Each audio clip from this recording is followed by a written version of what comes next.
Hoy estamos acá con mi amiga Doris. Doris es de Brasil, ¿no? Bienvenida, Doris, bienvenida. Hola, André, muchas gracias por la invitación. Es un honor estar acá contigo. Hola a todos. Dinos un poco, por favor, de tu viaje y cómo empezaste con tu amor por los idiomas. No me acuerdo muy bien, pero es lo que mi papá y mi mamá y mi hermana me han dicho, sí, porque tenía solamente 3 años. ¿Sabes aquellas colecciones de enciclopedias como Barça de los años 80? Sí. Bueno, tendríamos una colección con varios volúmenes. Uno de los volúmenes era solamente sobre inglés y portugués y me han dicho que lo he tomado y he empezado a leer solita todo que tenía en inglés, el contenido en inglés, pero yo no sabía el alfabeto, yo no sabía escribir nada, pero porque solamente tenía 3 años. Entonces, después de este episodio, papá y mamá pensaron, bueno, es buena con las lenguas, vamos a ponerla en una escuela bilingüe. Y entonces fue ahí que empecé, porque por la mañana tenía clases en portugués y por las tardes tenía clases en inglés. Entonces soy bilingüe, ¿sí? Desde hace los 3 años de edad. Y bueno, después empecé a dar clases de inglés a los 14 años porque mi papá dejó de trabajar y su pensión terminó su trayectoria de trabajo y tuvo que quitarse el trabajo. Entonces, el sueldo cayó muchísimo, muchísimo para nosotros. Y bueno, me dijo, no puedo más pagar por tu educación porque no tenemos más la plata. Y si quieres, puedes irte a las escuelas, porque eran escuelas pagas, sí, privadas, y pedirles como que una ayuda financiera para tus estudios. Y fue lo que hizo. Y bueno, en la escuela bilingüe, el mío director del tiempo, mi jefe, me dijo, ¿qué quieres hacer de tu vida? Y yo con 14 años ya pensaba, quiero ser profesora de lenguas.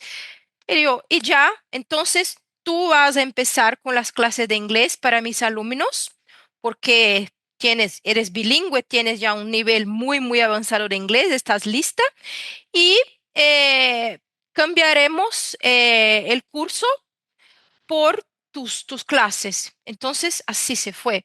Y después fui para la universidad a estudiar español, portugués y sus literaturas.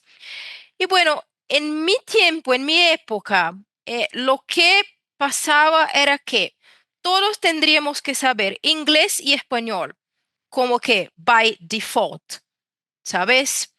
Entonces, el español fue una cosa que, bueno, ya sé inglés, voy a estudiar español, porque el mercado necesita de estas dos lenguas. Empecé con trabajos de traducciones porque estaba en el medio académico, entonces trabajé con traducciones académicas de ciencias de la vida y medicina, también con las clases, pero ahora con inglés y español. Me enamoré del francés y empecé a estudiar francés y fui casada con un francés que era mi profesor.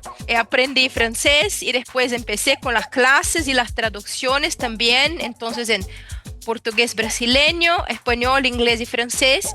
Y después el italiano, que es una herencia familiar. Soy italiana y brasileña. Y me acordé que en 2008, desde 2008 hasta 2013, fui intérprete diplomática de conferencias en San Pablo para una organización. Y me acordé que, bueno, fui intérprete, pero hace más de 10 años, no sé. Y entonces empecé con mi LinkedIn porque no tenía LinkedIn.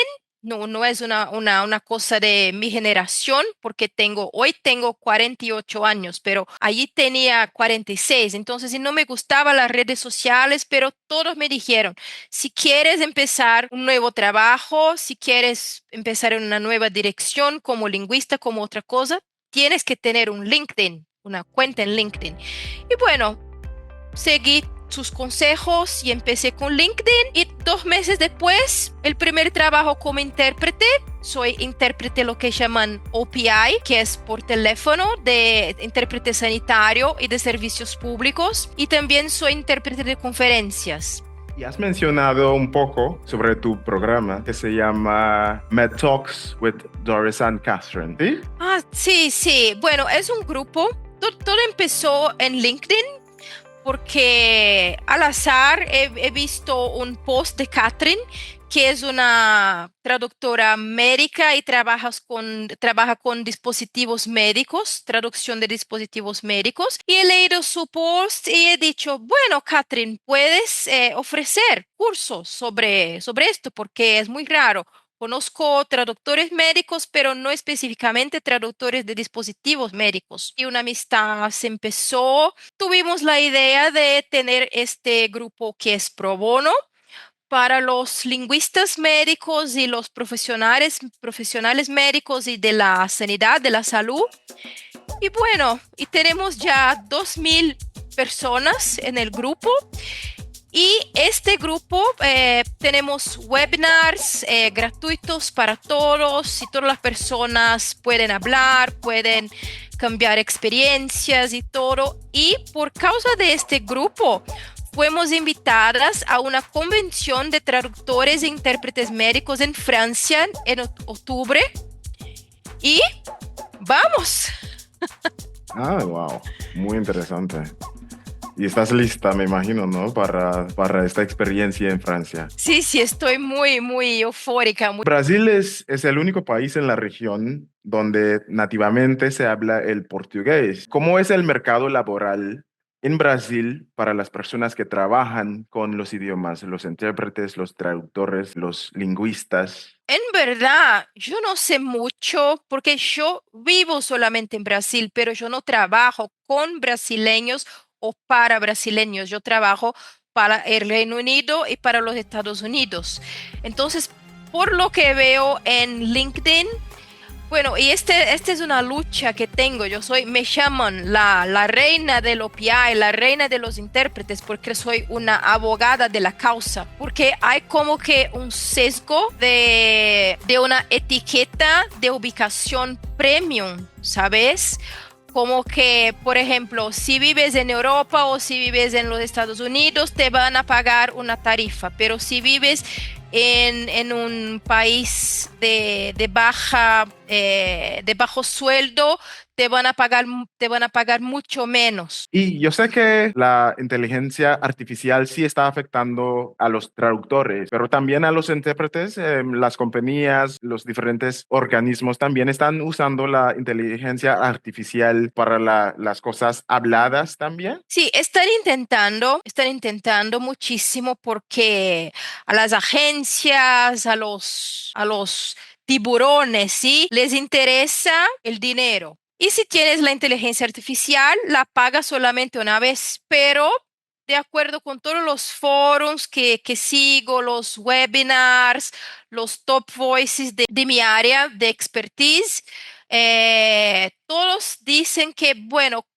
las máquinas son muy precisas, tienen un banco de palabras, un banco de datos muy, muy largo, pero no tienen las matices y Sí. las emociones que un intérprete humano tiene. Sí, no, ¿Sí? no pueden poner la situación en contexto Sí. en la misma manera que una persona puede hacerlo. Sí, trabajo con temas muy importantes como temas médicos, jurídicos, de inmigración. Entonces, poner una máquina para hacer este tipo de interpretación, sobre todo, problemas, muchos problemas, ¿sí? Y me imagino que de vez en cuando trabajas también para empresas o organizaciones en los Estados Unidos también, ¿no? ¿Qué estás viendo en términos del impacto de la nueva política del presidente Trump? He recibido algunos correos sobre los cambios y como que alertas de cómo se va a pasar, pero nadie lo sabe porque Trump es una persona, sí es un una incógnita, pero yo sé que en mi trabajo como intérprete médico y jurídico, etcétera, yo creo que no tendremos problemas porque somos profesionales, somos entrenados para eso, sí. Bueno, en mi caso, yo no vivo en los Estados Unidos, yo vivo en Brasil. Y Brasil es un país que tiene todas las puertas abiertas con todos los otros países y nos dan trabajo, somos personas muy amables y todos nos gustan. Para Brasil yo creo que no será un problema, pero no puedo hablar por América Latina y África y países asiáticos, no. En la industria de las lenguas hay una cosa que llamamos blacklisted countries or regions. Son países y regiones que no los contratan porque viven en estas regiones o porque tienen problemas políticos o problemas de guerra o problemas, bueno, problemas burocráticos, problemas políticos, a, a decir.